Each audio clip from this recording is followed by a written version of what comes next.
叫穆斯塔巴买吉江，我现在是一名大3学生。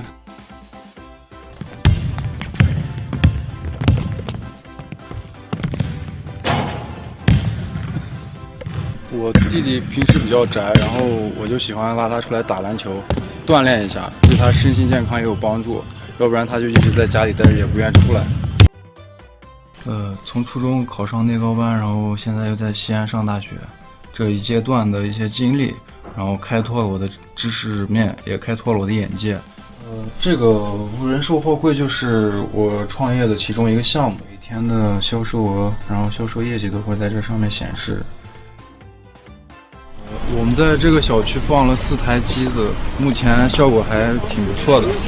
这个机子是很方便的，就是这儿有2维码，然后微信、支付宝都可以扫。补货的话，它是一个微信小程序，然后它是通过这个微信小程序来扫码开门。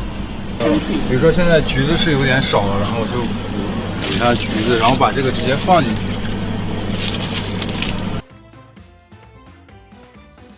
感谢我的父母，感谢他们的支持与理解，感谢我这几年在内高班、在大学这一些经历。